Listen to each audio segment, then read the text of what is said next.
Muy bien, hablamos la semana pasada de que íbamos a comenzar con el Evangelio de Juan y vamos a tratar de estudiar en estos primeros versículos quién es Jesús, quién es Jesús. Y sabemos que todos aquí podemos tener nociones quizá muy profundas, a lo mejor superficiales en algunos, pero queremos a través de la palabra de Dios poder entender y conocer la verdadera identidad de Cristo. Y para esto vamos a comenzar estudiando unos cuantos versos. Vamos a comenzar en el capítulo 1, en el verso 1, el verso 1 y el verso 2. Dice así: en el principio era el Verbo, y el Verbo era con Dios, y el Verbo era Dios. Este era en el principio con Dios. Y hasta aquí lo vamos a dejar, para empezar. Y lo primero que tenemos que recordar es que cuando hablábamos del Evangelio de Juan, hablábamos que era un evangelio diferente. Vimos la semana pasada que el evangelio significaba buenas noticias, buenas nuevas, y vimos que había 3 evangelios que son llamados sinópticos, es decir, que los puedes ver juntos, que son Mateo, Marcos y Lucas. Estos 3 evangelios decíamos que nos narran las enseñanzas de Jesús, los hechos de la vida de Jesús, y muchos de esos eventos están repetidos en los 3 evangelios. Por eso se les llama sinópticos, porque puedes verlos juntos y tener un comparativo de diferentes perspectivas sobre un mismo hecho. Pero mencionábamos que Juan era algo especial. Juan decíamos que se representaba con el águila, y decíamos que era el que mostraba no solamente la enseñanza de Jesús, no solamente lo que había hecho, sino que nos mostraba quién es Jesús. Su énfasis está en la persona de Jesús. Y comienza aquí Juan, en el capítulo 1 hay 18 versículos. Esta primera parte del Evangelio, estos 18 versículos que están de entrada en el Evangelio de Juan, nos muestran algo pero muy profundo, que ha sido un debate entre los teólogos. Le llaman el prólogo. Mucha gente que ha estudiado el Evangelio de Juan piensa que esto era una poesía, era un poema, esos primeros versículos, y dada su profundidad ha ocasionado muchos debates. Pero lo que sí están de acuerdo todos es que esta presentación de inicio tienen una clara intención de mostrarnos lo que va a ser todo el resto del libro. Si tú te pones a leer estos primeros pasajes, te vas a dar cuenta que son temas recurrentes que en Juan se van a tratar a profundidad para mostrar quién es Jesús. Ahora, si ustedes recuerdan, en el Evangelio de Juan se nos muestra o se nos dice cuál era el propósito de este libro. No sé si lo recuerdes, pero dice que Jesús o más bien que los libros que conocemos no abarcan todos los hechos que Jesús hizo. Si te vas al último capítulo, al capítulo 21, allí en Juan,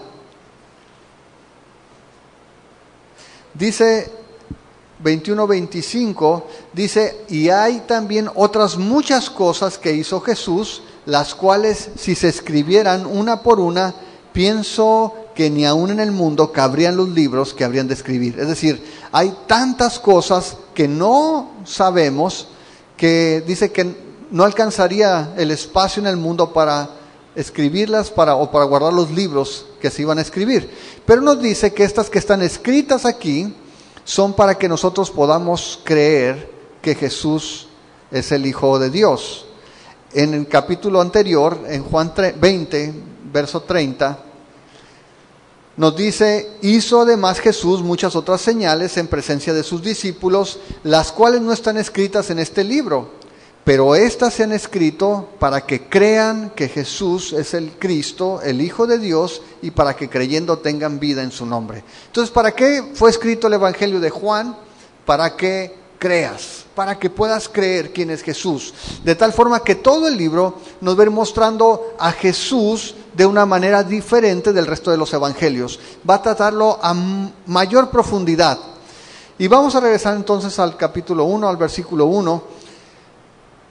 Y lo primero que nos dice aquí, en el versículo 1, en el principio era el Verbo, y el Verbo era con Dios, y el Verbo era Dios.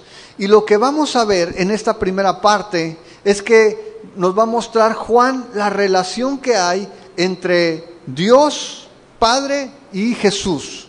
Y lo va a hacer con este adjetivo que escoge del Verbo.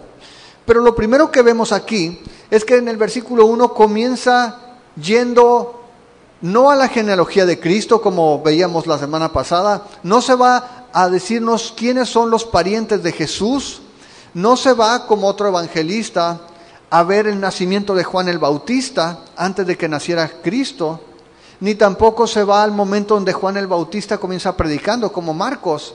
Él se va al principio. Y esto nos recuerda a Génesis.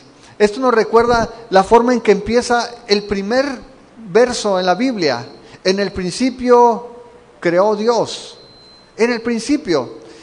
Y en Génesis se está yendo el autor a el principio de la creación. Pero aquí Juan el evangelista está pensando más atrás aún. Está pensando en el principio, cuando nos dice aquí que en el principio estaba el Verbo. Esta primera parte nos va a hablar de la preexistencia de Jesús. Jesús, muchas personas piensan que comenzó a existir cuando vino a este mundo, pero Jesús en realidad ya existía previamente. Jesús estaba en el principio con el Padre. Dice, en el principio era el Verbo, en el principio estaba el Verbo.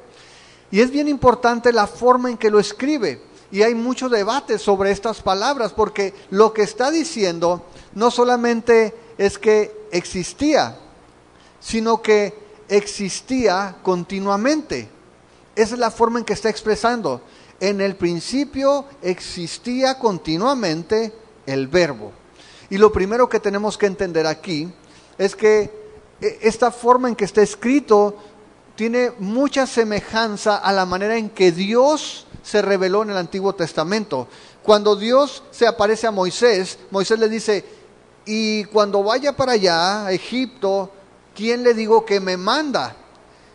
Y Dios le responde, diles que yo soy, te envía. Es el que te envía. Yo soy. Y la palabra hemos hablado que esa frase, ese nombre significa el que existe, el que es, el que siempre ha existido. En este texto, cuando habla del Verbo, usa una forma que es continua. En el principio siempre existía el Verbo. Está yéndose a la eternidad pasada. Si tú lees en Génesis, comienza en Génesis 1:1, dice, Dios en el principio creó los cielos y la tierra. Ahora, no solamente lo creó, no dice solamente que los creó, sino también nos dice cómo lo creó. Dice el verso 2, la tierra, estoy leyendo la Nueva Versión Internacional, era un caos total. Las tinieblas cubrían el abismo y el Espíritu de Dios iba y venía sobre la superficie de las aguas. Y luego dice el verso 3, y dijo Dios que exista la luz, y la luz llegó a existir.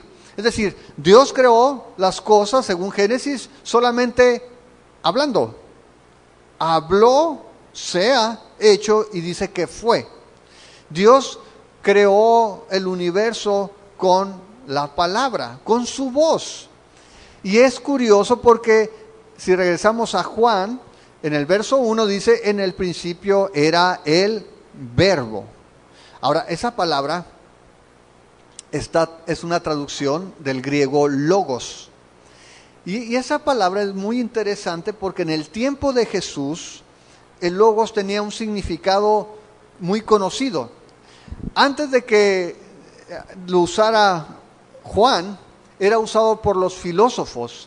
El logos tenía un significado conocido para los filósofos griegos, pero también para los judíos. Ahora, si tú piensas en los judíos le atribuían a la palabra de Dios un poder creativo. Ellos hablaban de la palabra de Dios como algo que tenía poder para crear. Si tú, no solamente lo vimos en Génesis, pero te invito a que vayas al Salmo 33. Y el Salmo 33, verso 6, dice: por la palabra del Señor fueron creados los cielos, y por el soplo de su boca las estrellas. Es decir, está confirmando lo que Moisés escribió en el libro de Génesis, que Dios tiene esa capacidad de hablar y crear.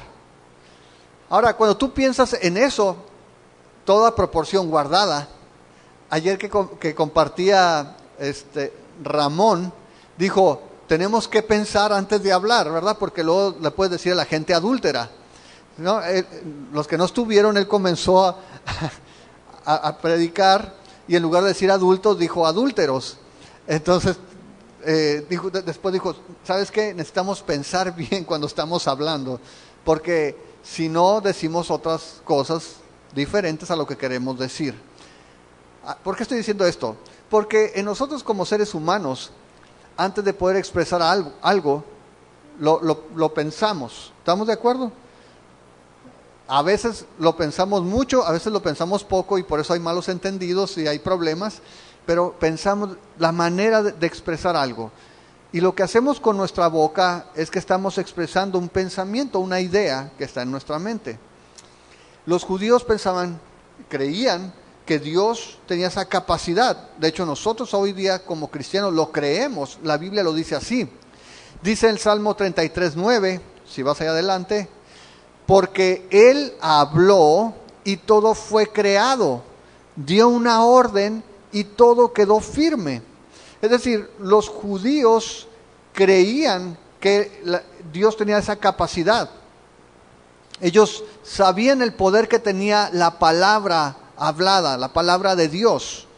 Entonces, cuando Juan habla del verbo, del logos, él tiene en mente este concepto judío, de que la palabra de Dios tiene poder. Pero vamos a regresar a esta idea un poco más adelante. Sin embargo, para los griegos, hablar del logos era un concepto diferente.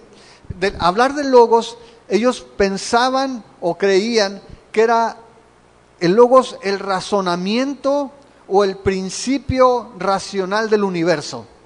Es decir, está un poco fumado. Abróchense los cinturones, por favor. Pero ellos pensaban que detrás de todo lo que conocemos, detrás de esta computadora, había un logos, había un concepto, una idea que se tomaba y se traducía en algo que pudiéramos ver.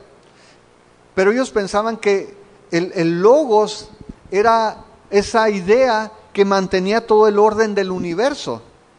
Era el que mantenía todas las estaciones, los planetas, todos los conceptos, y hacía que el universo funcionara. Y siempre se hacía referencia a logos como ese ideal detrás de toda la creación, detrás de todo lo que existe. Pero para los griegos, para los filósofos, el logos era un dios. Para algunos era un dios, pero no era el Dios todopoderoso. Y para otros el logos era un concepto, una idea impersonal.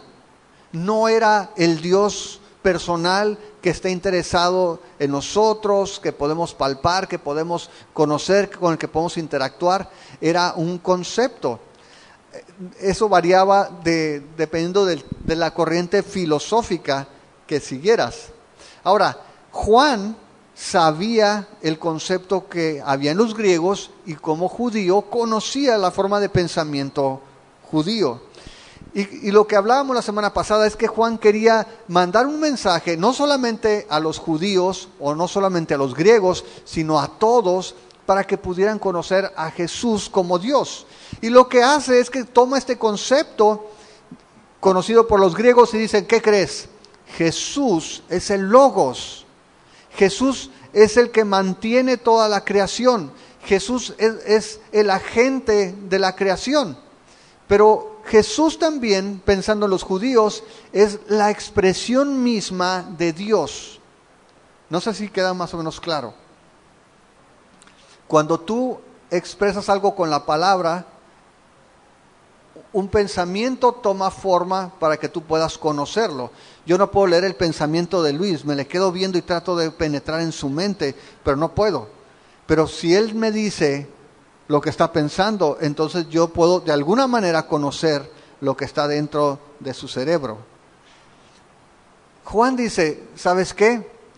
El Logos es Jesús, el Logos de Dios es Jesús. No es un concepto impersonal, no es una fuerza, no es una idea, es una persona. Es una persona y es Jesús. Él toma ese concepto que es conocido por los griegos y por los judíos, pero en lugar de usarlo o de referirse a él como una fuerza impersonal, como un principio abstracto, lo está presentando como una persona. Lo usa como en un sentido muy personal. De hecho, va a comenzar a decirnos que es tan personal que nos ama. Y nos ama tanto que se vistió de carne para vivir entre nosotros, para que pudiéramos conocerlo. Y esa es la idea que tiene en mente Juan. Por lo tanto, cuando menciona aquí, en esa primera afirmación, en el principio era el Verbo, básicamente lo que está diciendo es que Jesús ha existido por siempre, es preexistente. Jesús no es un ser creado. Hay personas, hay sectas que piensan que Jesús era un ángel. Era un ángel que fue subido de rango. De ángel pasó a ser el Hijo de Dios en la tierra. Otras personas piensan que Jesús en realidad no era Dios. Fue Hijo de Dios en la carne, pero no era Dios. Otras personas piensan que Jesús no era hombre. Tenía la apariencia de un hombre, pero era como un extraterrestre, no era una alienígena entre nosotros. Y hay tantas ideas y tantos conceptos acerca de Jesús que Juan quiere dejar en claro la verdadera identidad de Cristo. ¿Quién es Jesús? Cuando pensamos en el Logos, en el Verbo, les voy a poner aquí una definición. Básicamente, lo que significa la palabra, dijimos, es el verbo. Y la palabra en la Biblia se utiliza en diferentes ocasiones para hablar de la palabra hablada de Dios también. Hay diferencias porque dos de los términos más conocidos para referirse a la palabra de Dios es logos y rema, ¿verdad? Quizá hayas escuchado ese término rema. Pero la diferencia, aunque las dos se traducen como palabras, es que rema significa una idea concreta, específicamente la idea que te está transmitiendo. Y logos es una palabra más incluyente, más profunda. Les voy a poner un ejemplo. Dice, los dos términos han sido distinguidos de la siguiente manera. Logos es la palabra más profunda, más plena e inclusiva. Es la revelación de lo que está en Dios, su naturaleza, su carácter, su amor, su camino. En resumen, todo lo que Él comunica, todo lo que Él es. Logos es todo lo que Dios es. Rema no, rema es una idea en particular que está siendo expresada, una idea, un pensamiento de parte de Dios, pero no todo lo que Dios es. De tal forma que en tu Biblia vas a encontrar pasajes donde se encuentra logos para decir la expresión de Dios, hablando de la palabra de Dios, otro donde la palabra es rema, que lo que implica es un concepto acerca de Dios. En tu Biblia no lo vas a notar a simple vista porque se va a traducir como la palabra, pero si te pones a buscar la palabra en eSword y luego te vas y ves el diccionario griego, te vas a dar cuenta que se usa de diferente manera. El punto es este: cuando se menciona el logos, la idea es que se está presentando todo lo que Dios es en una persona. Si pensamos esto, Dios dice, a Dios nadie lo ha visto, Dios es un espíritu, Dios no puede ser visto, pero todo lo que Dios es se manifestó en el Logos, se manifestó en Cristo, de tal forma que pudimos conocerlo, conocer más de cómo es Dios a través de esta persona que es Jesús. ¿Ya los confundí suficiente o todavía les sigo? Ok, piensa esto. Vamos a entrar a ver ejemplos concretos de lo que Jesús dijo acerca de sí mismo, para que podamos entender esto. Vamos por favor a Juan 17:5. A medida que avancemos en Juan vamos a ir profundizando en esto, pero quiero que veas de entrada lo que te había dicho. No nos hemos salido del Evangelio de Juan. En el versículo 1 dice que en el principio era el Verbo, y aquí estamos dentro de Juan escuchando lo que dice Jesús. Está Juan 17:5 mencionando la oración de Jesús. Jesús dice, ahora pues, Padre, glorifícame tú, ¿en dónde? Al lado tuyo, con aquella gloria que tuve contigo antes de que el mundo fuese. Jesús está orando y es una oración extraña si es un hombre, porque le dice, Padre, ahora sí glorifícame a tu lado, con aquella gloria que tuve contigo antes de que el mundo fuera. Antes de que el mundo fuera formado, antes de que el mundo existiera, yo estaba contigo y yo tenía una gloria que compartía contigo. Jesús estaba diciendo que es preexistente. Antes de que el mundo fuera formado, estaba con el Padre. Sin salirnos de Juan, vete al capítulo 3, verso 13. Dice, nadie subió al cielo sino el que descendió del cielo, el Hijo del Hombre que está en el cielo. Nuevamente Jesús dice que Él descendió del cielo. Fuera de Jesús solamente conozco a E.T. que bajó y volvió a subir, ¿sí? No conozco una persona que haya venido del cielo y regrese al cielo. Solamente Jesús. Y Jesús está separándose de cualquier persona y diciendo, yo ya existía. Insistiendo o enfatizando en ese punto, ve a Juan 6:33. No hemos salido de Juan. Juan 6:33. Porque el pan de Dios es aquel que descendió del cielo y da vida al mundo. Jesús nuevamente se identifica con el pan del cielo, el que descendió. Si sigues ahí en el mismo capítulo 6, pero en el verso 38, porque he descendido del cielo, no para hacer mi voluntad, sino la voluntad del que me envió. He descendido del cielo. Si te vas allí, pero al verso 62, pues que si vieres al Hijo del Hombre subir a donde estaba primero. Capítulo 6, verso 62. Ahora, vamos a Juan 8, verso 23. Y les dijo, ustedes son de abajo, yo soy de arriba, ustedes son de este mundo, yo no soy de este mundo. Y no estaba hablando de extraterrestres, que quede claro. Jesús está manifestando que Él viene de arriba. Él estaba con el Padre. Él existía desde la eternidad pasada.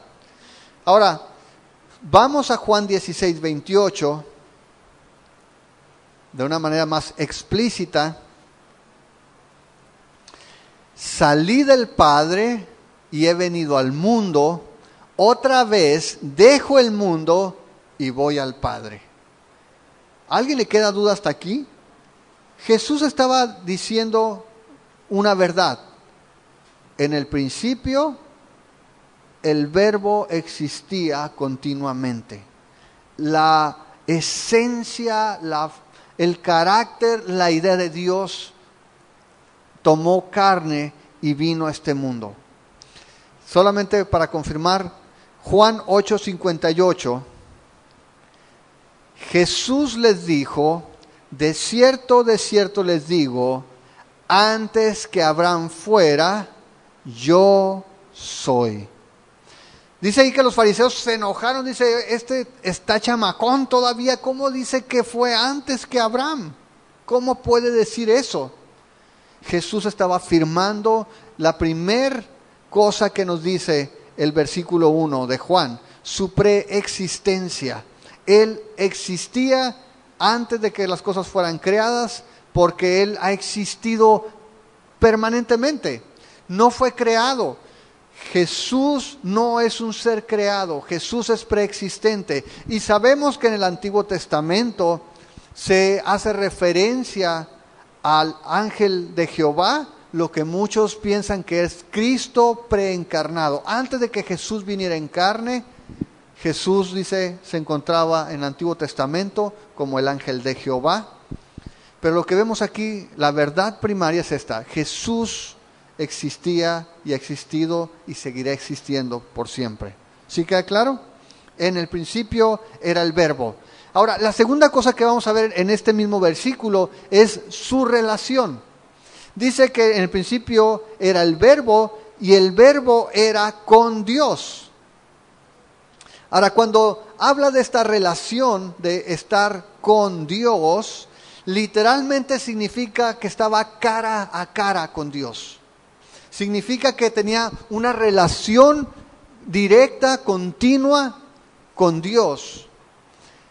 Ahora, lo primero que vamos a ver aquí es que si el Verbo siempre ha existido y estaba con Dios, estaba continuamente con Dios, significa entonces que son dos personas interactuando. ¿Estamos de acuerdo? Dos personas, está el Verbo y está Dios Padre, pero dice que continuamente están interactuando, cara a cara literalmente, de tal forma que hay un intercambio continuo, hay proximidad, hay igualdad. Él estaba con Dios, cara a cara. ¿Por qué es importante esto? Porque Jesús vino para darnos a conocer al Padre. Porque Jesús vino para revelarnos cómo es Dios. Y solamente lo puede hacer porque solamente Él es el que estaba cara a cara continuamente con Dios. ¿Sí me explico? Es alguien que por la eternidad ha mantenido una relación personal con Dios. ¿Sí queda claro hasta aquí? Dos personas en una relación de amor, de intimidad, de confianza, de proximidad y de igualdad. Dos personas, un solo Dios, dos personas interactuando en armonía. ¿Qué dijo Jesús al respecto? Si vamos a Mateo 11:27, vamos a ver qué es lo que dijo Jesús cuando vino a este mundo. Todas las cosas me fueron entregadas por mi Padre, y nadie conoce al Padre, al Hijo, sino el Padre. Ni al Padre conoce alguno, sino el Hijo, y aquel a quien el Hijo lo quiera revelar. ¿Te das cuenta la importancia de que Jesús viniera a este mundo? Nadie puede conocer al Padre sino el Hijo. Ahora, en la antigüedad, antes de que Cristo viniera, la gente conocía a Dios. Sí, pues algunos tenían el dios de las moscas, ¿no? El señor Belzebub, otros tenían los Baales, otros tenían Moloc, otros tenían un palo o una piedra. Nadie puede conocer al Padre sino el Hijo, y aquel a quien el Hijo lo dé a conocer. Jesús vino a este mundo, el Verbo que ha existido continuamente, porque Él estaba por la eternidad pasada con Dios, cara a cara, en una relación continua. Y por eso, cuando Jesús vino, es que podemos conocer a Dios solamente, porque aquí Jesús sí pelea derechos de exclusividad. Dice que nadie lo puede conocer sino el Hijo. No hay otro camino. No dice que una religión, no dice que un libro en particular fuera de la Biblia, no dice que otra persona te puede dirigir, no, dice solamente el Hijo y aquel a quien el Hijo se lo dé a conocer, se lo revele. Si vas a Juan, porque nos salimos con Mateo, pero si vamos a Juan, podemos ver la relación de la que habla Juan cuando dice el verbo era con Dios. Juan 3:35 dice, el Padre ama al Hijo y todas las cosas ha entregado en su mano. El Padre ama al Hijo y todas las cosas ha entregado en su mano. De tal forma que vemos que la relación entre el Padre y el Hijo es una relación de amor. Hay una relación cercana. Ahora, regresando a quién conoce a Dios, vamos a Juan 6:46. Y otra vez estamos regresando, yendo a más detalle en el mismo Evangelio de Juan. Juan 6:46 dice, no que alguno haya visto al Padre, sino aquel que vino de Dios, éste ha visto al Padre. Nadie ha visto al Padre, lo decíamos ahorita, nadie ha visto a Dios. Si alguien te dice que ha visto a Dios, córrele, nadie ha visto a Dios. Dice que el único que ha visto a Dios es el Hijo, es el que el Padre envió, es aquel que viene de Dios, es Jesús. Él es el único que ha visto al Padre. ¿Por qué? Porque está cara a cara desde la eternidad pasada. El Verbo siempre ha estado. En el principio era el Verbo y el Verbo estaba con Dios. El Verbo era con Dios continuamente. ¿Sí queda claro? Ok, si vas a Juan capítulo 10, versículo 15, dice allí Jesús, así como el Padre me conoce y yo conozco al Padre y pongo mi vida por las ovejas. El Padre me conoce y yo conozco al Padre. Ahora, pudiéramos decir, bueno, el Padre lo conoce a todos, pues Él nos hizo a todos. Sí, pero Jesús dice, así como Él me conoce y yo lo conozco, es una relación única. En ese sentido, aunque todos seamos hijos de Dios cuando recibimos a Jesús, que es lo que nos dice también más adelante Juan, solamente Jesús es hijo en esta manera. Solamente Jesús por la eternidad pasada ha estado en esa relación con el Padre. Nosotros hemos sido adoptados por medio de Cristo. Nosotros en un momento, así como Dios dijo en el principio, Dios creó los cielos, la tierra. Cuando Jesús vino también comenzó una nueva creación y nosotros entonces ahora somos hijos de Dios, pero no desde la eternidad pasada como lo es Jesús. En ese sentido, Jesús es el unigénito, es el único hijo de Dios. ¿Sí queda claro? Porque muchos piensan el día de hoy que nosotros somos igual que Jesús y por eso quieren declarar con su boca que las cosas existan, porque creen que tienen el poder creativo de Dios en su palabra. Y la Biblia no dice eso. Dice que la palabra de Dios tiene poder, pero no nuestra palabra. Muchas personas el día de hoy piensan que cuando tú eres cristiano, te conviertes en un clon de Jesús. Y entonces tú tienes poder para hacer lo que te dé la gana. La Biblia no dice eso. El único que conoce a Dios, el único que ha estado continuamente con Dios, es el Verbo. Eso marca la diferencia en su relación. Así como ahorita en la primera parte vimos su preexistencia, aquí vemos su relación. Es una relación diferente, es una relación especial, una relación que ningún otro ser tiene fuera de Jesús. ¿Ok? Muy bien, vamos a Juan capítulo 8. Este es importante, luego lo vamos a más adelante en el viernes, quizás lo vamos a tocar más a detalle. Pero Juan 8:29 dice, porque el que me envió conmigo está, no me ha dejado solo el Padre, porque yo hago siempre lo que le agrada. Yo quiero preguntar, ¿cuántos hijos de Dios hay aquí? ¿Quién dice amén? ¿Cuántos hijos de Dios hay? Levanta tu mano. Ok, bájala. ¿Cuántos hijos de Dios de los que están aquí hacen siempre lo que le agrada al Padre? ¿Ven que no somos Jesús? No somos Jesús. Jesús, el Hijo de Dios, dice: mi Padre siempre está conmigo porque yo hago siempre lo que le agrada. La relación del Logos, la relación del Verbo con Dios desde la eternidad pasada es una relación de amor, pero es una relación de obediencia, de sujeción también. Dice aquí: yo hago siempre lo que le agrada. Ahora, en Juan capítulo 14, verso 7, los discípulos le dicen a Jesús: enséñanos al Padre, queremos conocer al Padre. Y Jesús les responde en el verso 7: si me conocieran, también a mi Padre conocerían, y desde ahora le conocen y le han visto. Y le dijeron: oye, pero ¿dónde está, no? Y dice: pues aquí estoy, hace tanto tiempo que estoy entre ustedes, ¿por qué piden que les enseñe al Padre?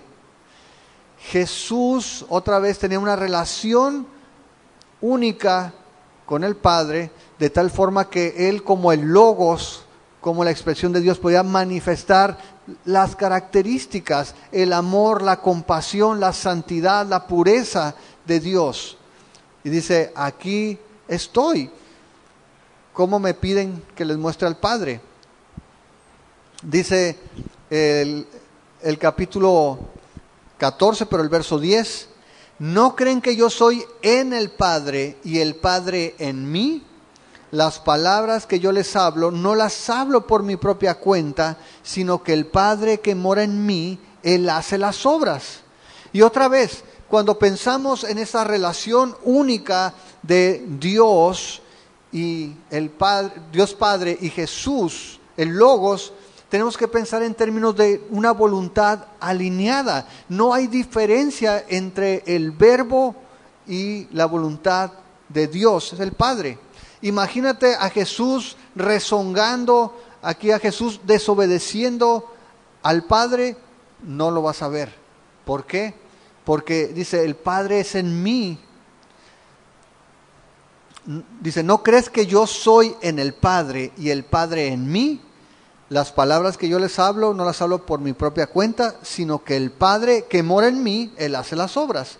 Está hablando de unidad, una forma de pensar, una voluntad.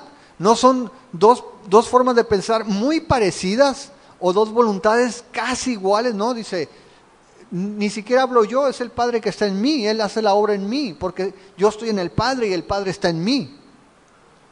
¿Puedes entender eso?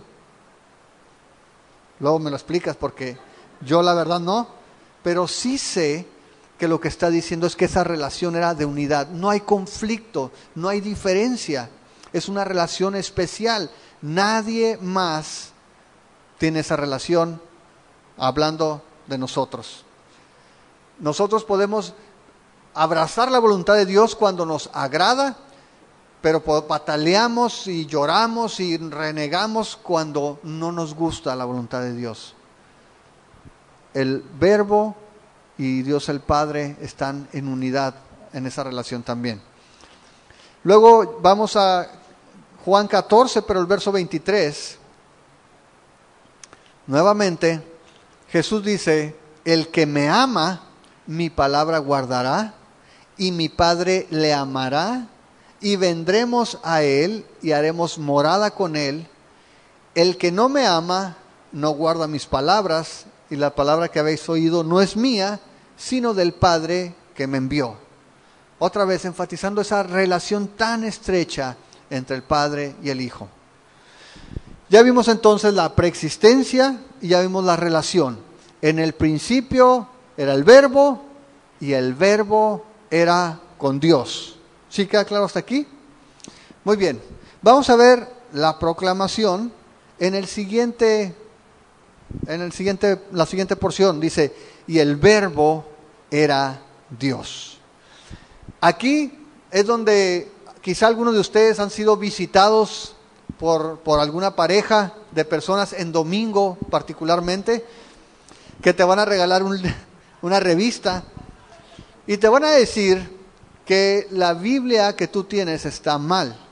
Te van a decir que allí hay una palabrita que marca toda la diferencia. Y van a decir que el texto es, y el verbo era un Dios, con D minúscula. Pero el texto original no dice eso. La palabra o la frase es literalmente que el verbo, si lo pudiéramos parafrasear, sería el verbo era divino, implicando ¿qué cosa? Que la palabra o el verbo era del mismo carácter, con la misma cualidad o calidad y la misma esencia que Dios. Son dos personas diferentes. No está diciendo que es el mismo Dios, son dos personalidades, más bien que es la misma persona, son dos personas con la misma esencia, con la misma calidad, con el mismo carácter, en dos personas diferentes, pero son una misma esencia, son Dios. Cuando Juan dijo que la palabra era Dios, no estaba diciendo que Jesús es el mismo que Dios, sino que Jesús es lo mismo que Dios. Por eso hablamos de la Trinidad. Estamos hablando de personas diferentes que son uno solo. No me pidas que entre a más detalle, por favor. No me entenderías. Eso es muy por encima de nuestro entendimiento. Lo que podemos ver aquí es que sin lugar a dudas, cuando Juan escribió estas palabras, en su mente no había lugar para la duda al decir que Jesús, que el verbo, era igual a Dios. La misma esencia, el mismo carácter, la misma calidad moral, ¿sí? Básicamente, si tomamos esos hechos, Jesús o el verbo era preexistente, igual que Dios, no fue creado por nadie, igual que Dios, estaba cara a cara con Dios. ¿Quién puede estar cara a cara con Dios? Dice que ningún hombre, ningún ser imperfecto podría pararse en esa luz inaccesible. Y dice que ese verbo estaba cara a cara con Dios continuamente. Y si ahora nos dicen que el verbo era Dios, ¿qué parte no entendiste? Jesús es Dios. Y ese es el mensaje. Eso es lo que Juan quiere desde el primer versículo en este evangelio quede claro. Jesús es Dios y lo voy a probar en el resto del libro. Jesús es Dios. Ese verbo era preexistente, ese verbo estaba continuamente con Dios y ese verbo era de la misma calidad, naturaleza, de la misma esencia que Dios. Ok,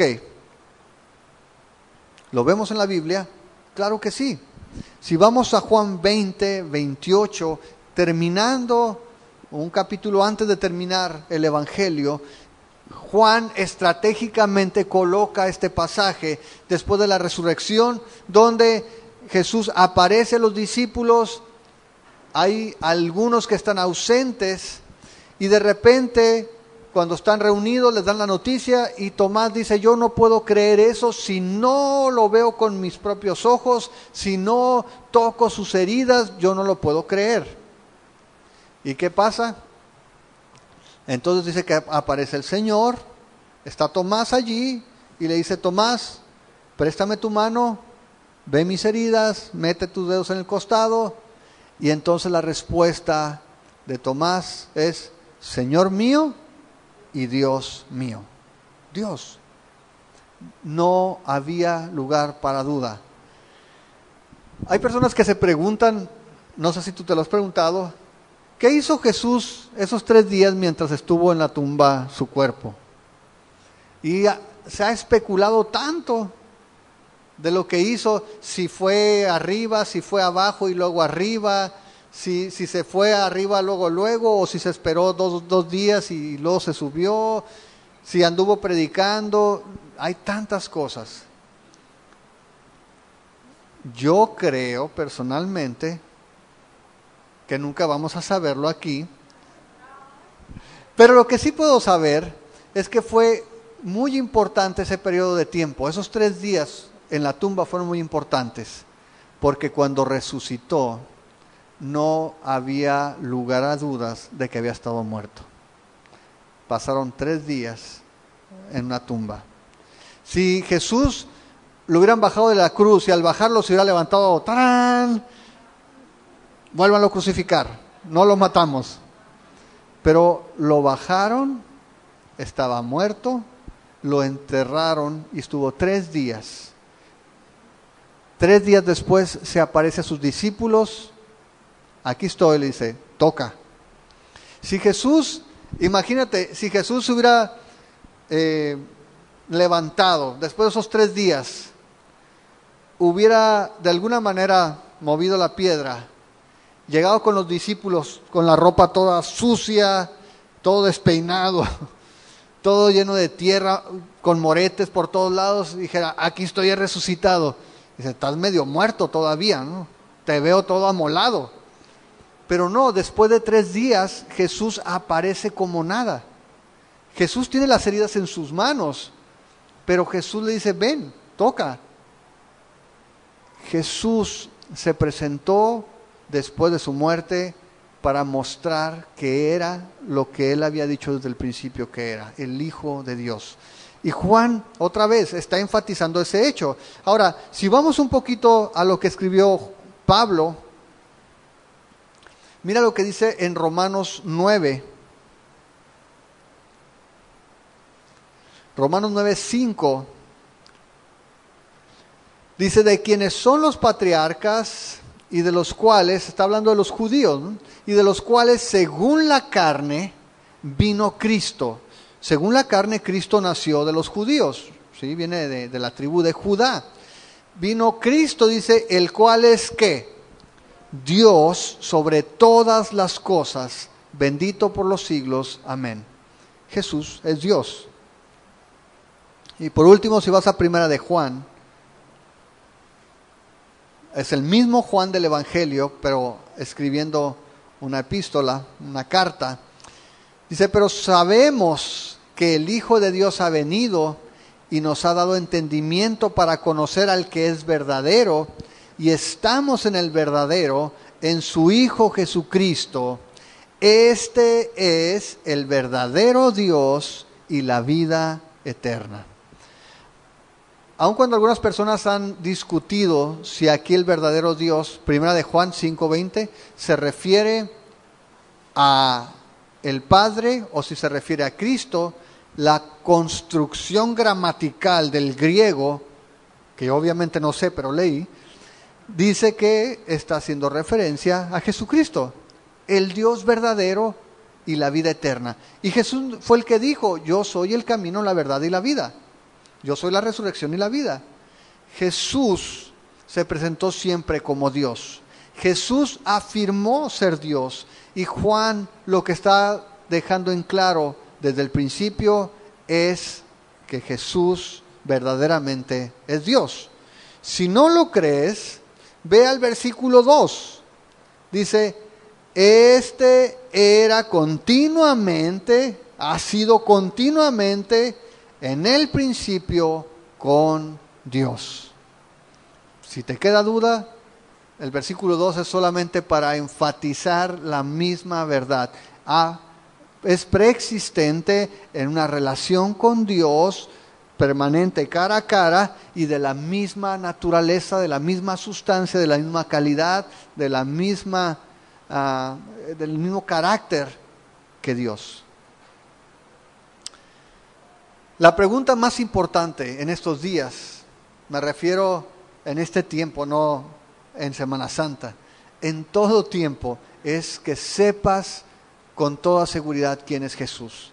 Y Juan se ha tomado la molestia de escribir 21 capítulos solamente para que podamos creer que Jesús es el Hijo de Dios, que Jesús es Dios y que creyendo podamos tener vida eterna.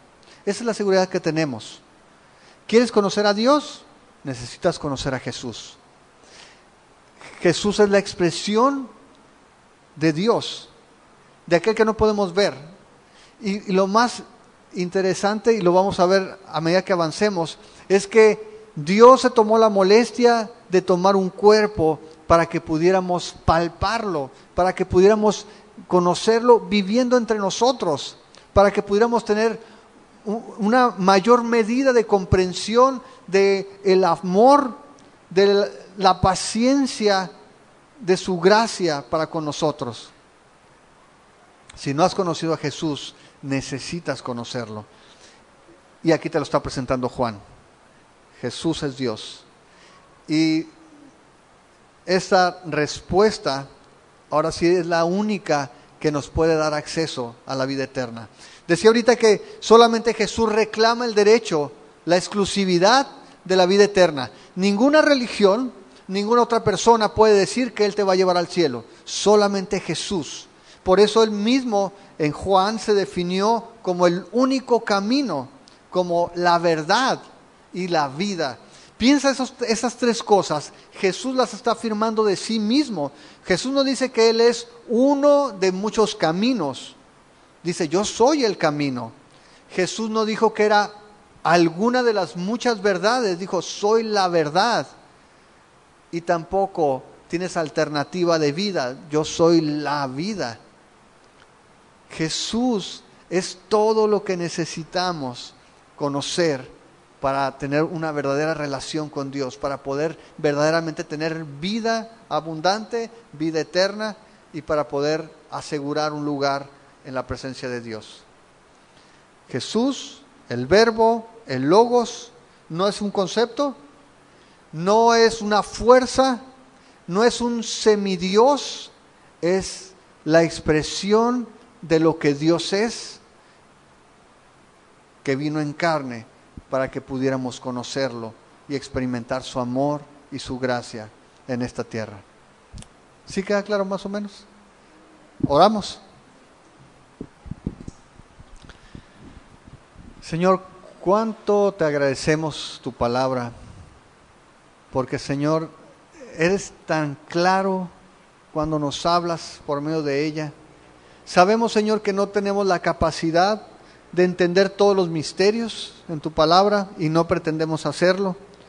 Señor, lo que te pedimos es que aquellas cosas que tú nos has revelado, que podamos guardarlas, Señor, en nuestro corazón, que podamos afirmar nuestra vida en esas verdades, en esta verdad central, fundamental, de que Jesús es tu Hijo, de que Jesús es Dios, de que Jesús es el reflejo de tu carácter, de tu amor, de tu gracia, de todo lo que tú eres, de tu santidad, que vino en carne, tomó un cuerpo para que nosotros pudiéramos ver la manifestación de tu amor cuando Él muere en esa cruz para pagar por nuestros pecados.